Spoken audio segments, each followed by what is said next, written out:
Garda Revolusi Islam Iran mengatakan gelombang ke-11 balasan Iran ke Israel menandai awal bagi akhir pertahanan udara Israel. Iran mengerahkan rudal balistik Fatah yang berhasil menjebol pertahanan udara Israel, sekaligus menjadi pesan keras bagi Amerika Serikat sebagai sekutu Zionis yang mendukung Israel menyerang Iran.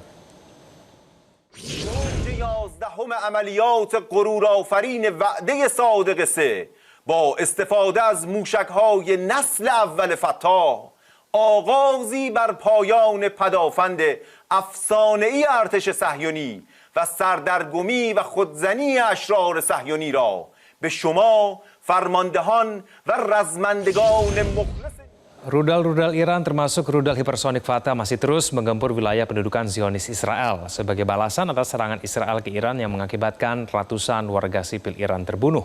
Eskalasi serangan Israel dan balasan Iran ini juga disorot negara G7 yang mengadakan pertemuan pada tanggal 15 hingga 17 Juni kemarin. Nah, setelah mengecam serangan Zionis Israel ke Gaza Palestina, negara-negara yang tergabung dalam G7 mengeluarkan pernyataan yang berstandar ganda. Nah, pasalnya G7 ini menyatakan dukungannya untuk Israel mempertahankan diri, padahal justru Israel yang memulai serangan ke Iran hingga mengakibatkan ratusan warga sipil Iran terbunuh. Nah, Israel bahkan membom stasiun televisi Iran dan rumah sakit Al-Farabi.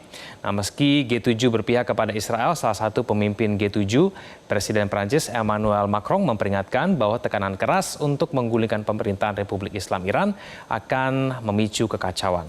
Nah, berikut kita ikuti pernyataannya. Actions militaires qui conduiraient à un changement de régime parce que personne ne sait dire ce qui vient après. Et diable, collectivement, nous n'avons pas vu les conséquences que ça avait dans la région ailleurs. Est-ce que quelqu'un pense que ce qui a été fait en 2003 en Irak était une bonne idée? Est-ce que quelqu'un pense que ce qui a été fait en Libye la décennie précédente était une bonne idée? Non. Ya, sementara itu pemimpin Zionis Israel Netanyahu terus mendesak Amerika Serikat untuk turut melancarkan serangan ke Iran, bukan sekadar membantu persenjataan dan sistem pertahanan. Netanyahu bahkan mengancam dengan kata-kata yang menyebut hari ini Tel Aviv, besok New York yang akan hancur oleh serangan Iran. Nah, pernyataan ini dinilai tidak berdasar. Sementara itu Presiden Amerika Serikat kemudian juga menyatakan sikapnya dalam akun media sosial Truth Social dengan menuliskan kalimat menyerah tanpa syarat yang jelas-jelas ditujukan untuk Iran. Padahal Iran ini merupakan pihak yang diserang duluan oleh Israel. Nah, sebelum membahas mengenai publik Amerika Serikat maupun pemerintah Iran, kita akan membahas mengenai standar ganda Barat dan sikap Amerika Serikat dalam agresi Israel ke Iran bersama dengan mantan Duta Besar Indonesia untuk Iran, Pak Dian Wiranjurit. Pak Dian, selamat malam.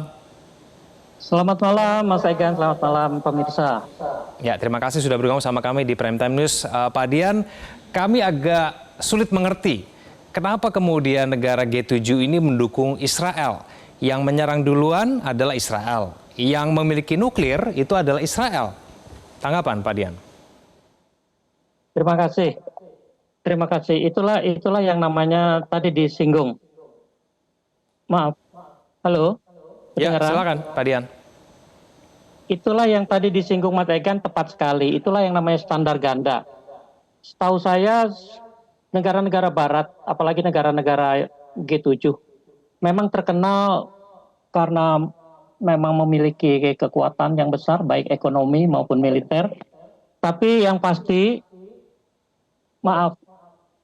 mereka selalu menerapkan standar ganda dalam banyak isu internasional.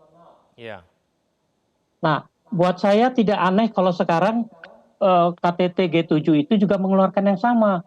Karena yang dihadapi adalah sekutu dari salah satu G7 yang utama, yaitu Amerika. Yeah. Jadi bukan hal yang aneh kalau hanya masalah standar ganda yang diterapkan. Dalam banyak isu, bisa dilihat dalam iklim, dalam hak asasi manusia, semua standar ganda yang diterapkan kepada negara berkembang khususnya. Ya. Nah, Pak Dian, jika kita melihat manuver Netanyahu yang terus mendesak Amerika Serikat terlibat langsung ke dalam serangan ke Iran ini, nah apakah hal itu mungkin terjadi dan apakah Iran akan siap melawan Israel sekaligus juga melawan sekutunya Amerika Serikat, Pak Dian? Mas Egan, terima kasih. Kalau kita lihat dari awal tadi berkali-kali disebutkan Mas Egan, yang mulai kok Israel, tapi kok sekarang dibalik ya oleh G7 tadi. Tapi begini, Israel selama ini buat saya sangat arogan ya, sangat underestimate terhadap lawan-lawannya. baik yang mengelilingi, baik proksinya, baik Iran yang satu-satunya negara yang berani secara terang-terangan membantu kelompok-kelompok Palestina itu. Sangat overconfident, terlalu percaya diri.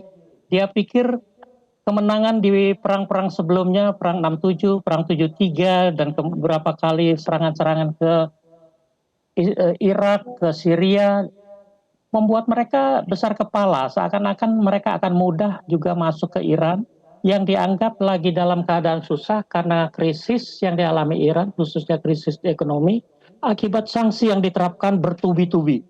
Sanksi yang terbesar yang pernah dialami sebuah negara berdaulat yang diberlakukan oleh negara-negara barat termasuk G7. Tapi Israel lupa, khususnya Netanyahu lupa. Dia sendiri ternyata kedodoran harus berperang di beberapa front, khususnya di Gaza, yang menghabiskan banyak, bukan hanya banyak tenaga, pikiran, biaya, juga alutsista yang terkuras ke sana.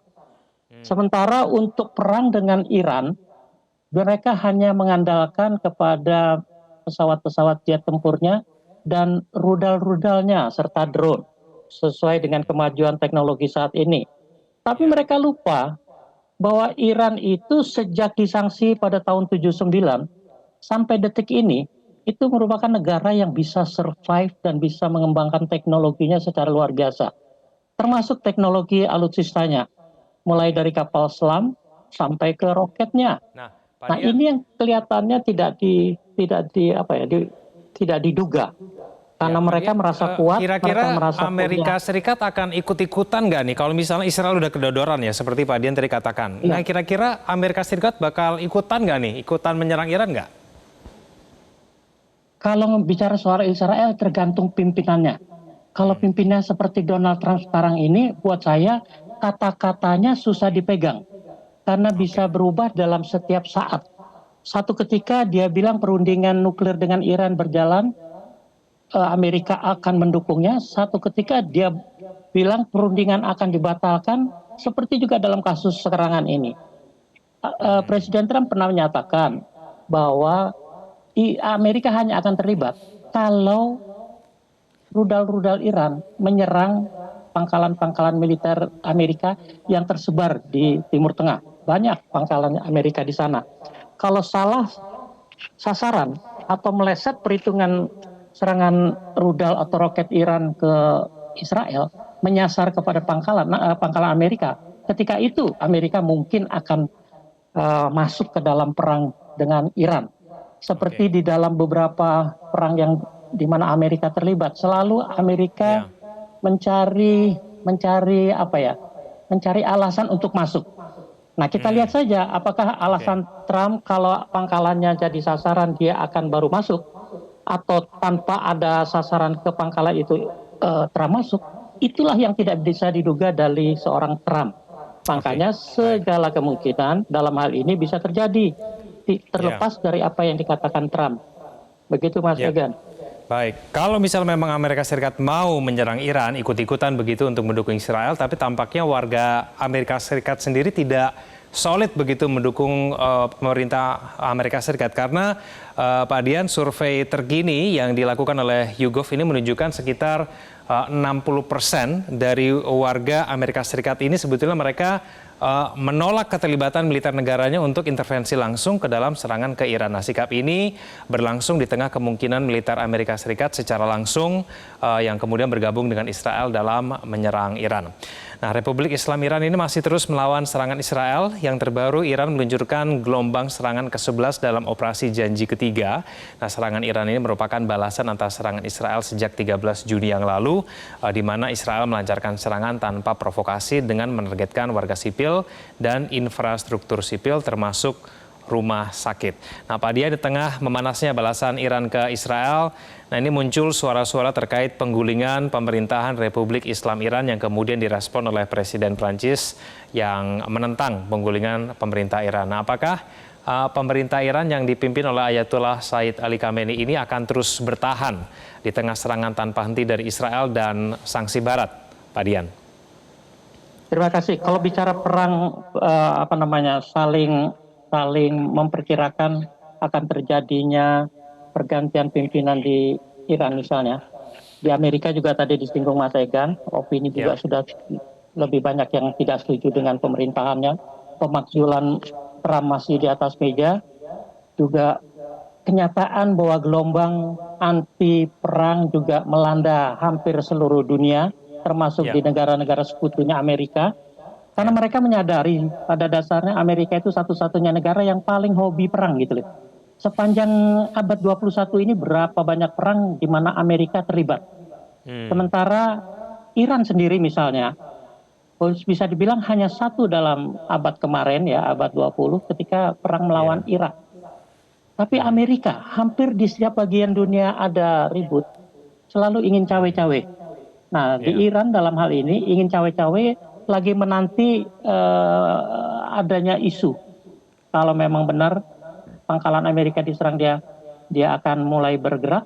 Tapi juga tidak semudah itu, karena perang dengan Iran ini buat Israel sendiri yang tadi saya bilang terlalu gegabah ya, nggak memikirkan risiko yang lebih jauh bahwa energi Israel itu sangat terbatas. Dengan perangnya yang lebih setahun, dengan perang yang katanya anti teror berkali-kali. Bukan hanya kedodoran ya, tapi maksudnya sumber dayanya sendiri tidak menunjang. Dia hanya bisa disuplai minyak melalui dua selat, yaitu Hormuz dan Bab el Mandeb. Kecuali kalau dari Eropa bisa melalui terusan Suez. Nah, begitu riskan energi yang tergantung pada negara-negara lain, apalagi wilayah-wilayah yang berada di bawah kekuasaan bukan sekutunya Israel, bukan Amerika, tetapi Iran dan dalam hal ini Sudan di Bab el Mandeb. Nah, terlalu riskan kalau memang Amerika ingin ikut campur, karena dampaknya juga tidak akan kecil, bukan hanya di kawasan. Amerika sendiri memang produsen minyak terbesar saat ini, tapi untuk konsumsi dalam negerinya pun sudah terserap banyak, apalagi dia harus memikirkan pangkalan-pangkalan militer yang ada di sekeliling dunia. Ada 800 pangkalan militer kalau tidak salah. Iya, betul. Amerika sendiri tidak akan dengan mudah.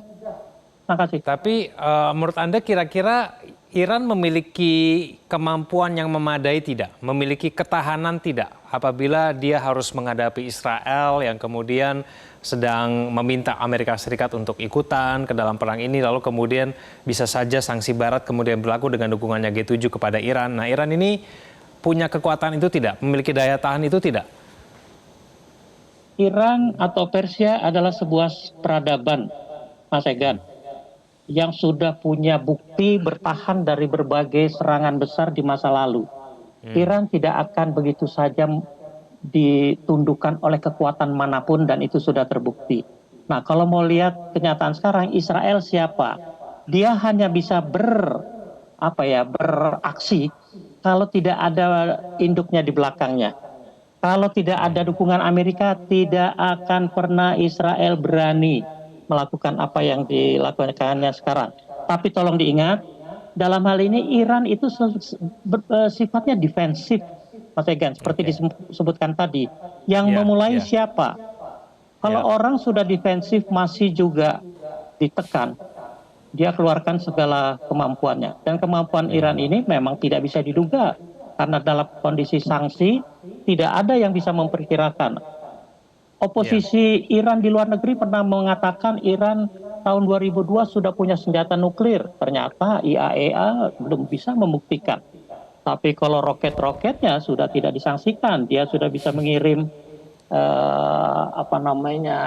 awak walaupun masih taruh monyet misalnya udah sampai ke luar angkasa. Artinya apa? Roket itulah andalan yang dipakai sekarang.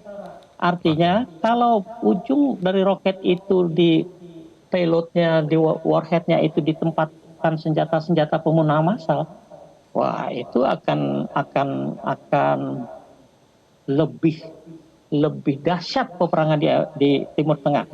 Yang jadi korban bukan hanya Israel. Negara-negara Arab itu mau tidak mau akan kena. Apakah negara Arab mau hasil pembangunan bertahun-tahun dengan megahnya, dengan modernisasi dan megahnya gedung-gedung mereka itu akan terseret juga, karena Ya. biar bagaimana kita bisa pilah-pilah juga mana yang akan menjadi teman dekat, mana yang ada menjadi musuh, mana yang netral dalam hal ini. Gegabah kalau Amerika ikut campur, karena di belakang ini semua Rusia dan Cina pasti tidak tinggal diam. Baik, ya, Pak Den, kita akan ikuti terus perkembangan konflik antara Iran, Israel, dan Amerika Serikat ini. Semoga apapun yang terjadi di Timur Tengah tidak berdampak dan meluas hingga ke Indonesia. Pak Dian, terima kasih sudah bergabung bersama kami di Prime Time News. Selamat malam. Sulitnya mendapatkan pekerjaan membuat calon pekerja harus rela mengantre panjang hingga berjam.